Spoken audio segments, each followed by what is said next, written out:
Let's be honest, most of us fell into the same trap when it came to the FM Data Hub, didn't we? Initial excitement at how cool the feature looked, to being overwhelmed by the sheer amount of graphs when first using it, and then frustrated that it couldn't instantly solve all of our tactical issues. Now you're barely using it at all. Well, to help change that and get the best from the Data Hub, I've broken down my full how to use the Data Hub guide from earlier in the year, and I'm going to give you my top 3 tips to help the Football Manager Data Hub help you. If you like the sound of that, then do add a thumbs up and subscribe for a new top 3 every Sunday. There's also daily content from Football Manager Stories with all the links you need in the eye above or description below. But let's get straight into this. Here's my number 3 top tip. At number 3 is don't overanalyze. This is the easiest thing to do and probably the worst you could as well. If you overanalyze in any walk of life, you often end up overthinking, which will cloud your mind, your judgment, and normally your actions too. It'll also lead to you getting bored of the data more quickly in this instance, although I guess some of you have already reached that stage. Well, no worries, let's have a reset when it comes to our view of the Data Hub. Yes, there are hundreds of pieces of information in the hub, but that doesn't mean they're all relevant to your tactic or to your team situation. Perhaps try starting with simple overview data to get used to the hub before worrying about all the intricate information you can find. There's no point trying to understand the most detailed graphics before understanding the general story behind it. We've also got to talk about the judgment and actions too. It's important that you don't overreact when you see a perceived weakness. We'll explain why in more detail later on. Make small, subtle tactical changes based on the data findings. Even if you spot 10 things you'd like to improve, doing them one at a time will have the best results. It'll also allow you to see if they've worked too. I covered that in the top 3 tactical tips last week, so I'm not going to go on a rant about that again. But finally, it's important to keep an eye on the Data Hub when you're in good form too. Now, a lot of us just turn to it when we're struggling, when we're not picking up results. And that's fine, but you've got to look at it when you're successful too. The reason being, yes, you can find your weak areas in your side's data when you're constantly losing, but what are you comparing it to? How do you know if that's causing the problem if you didn't see the data picture when you were successful, when you were winning games? There's no doubt that data can help you when you're struggling. That's a certainty. But it usually can only help you if you know what it looked like beforehand. That comparison is by far the easiest way to spot the changes you need to make. At number 2 is a pretty interesting tip. It's one I call the 3 general wheels tell the story. This will be a relief and key tip for those of you that want the success and the information to help, but without having to trawl through hundreds of graphs and reports. Whilst of course more data will generally give you more information, there is plenty you can take from just 3 reports in the FM Data Hub.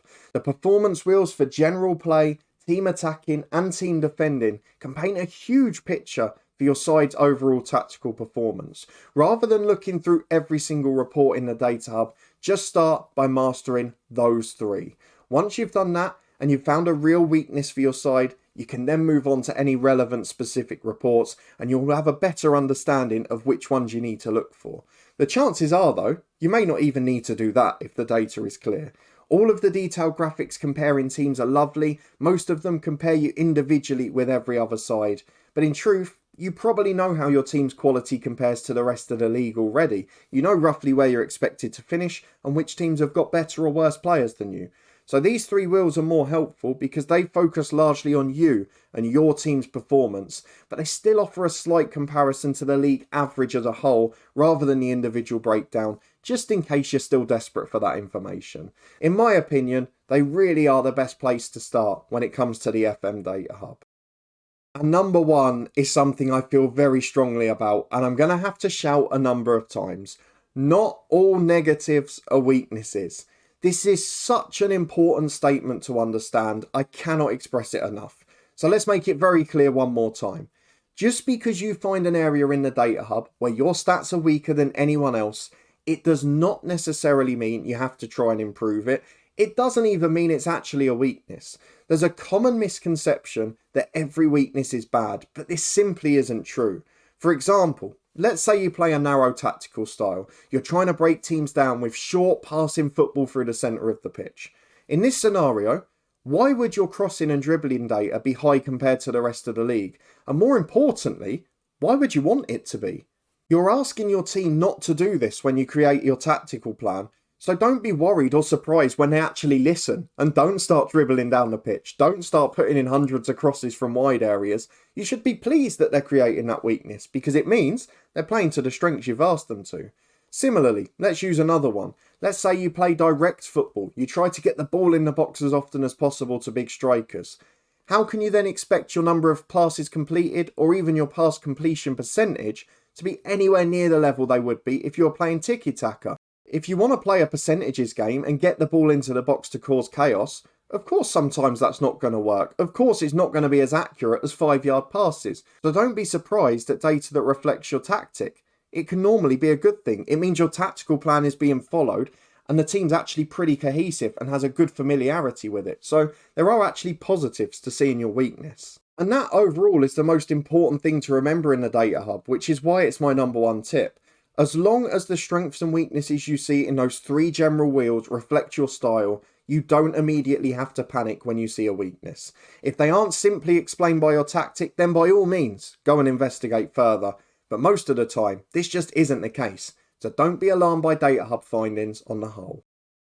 So those are my top 3 Football Manager Data Hub tips. Let me know in the comments if you still use the feature, and if so, how often. I'll put a link to our full guide up in the eye above, but if you did enjoy this one, then please do chuck a thumbs up on it and subscribe for a new top 3 every week. There's daily FM content with key playlists up in the eye above, and links down in the description below to all other platforms. I've also been trying a new F1 Manager game in recent days, which is above my head now. Please do give that a try, and I'll see you here again next week for another episode of Top 3.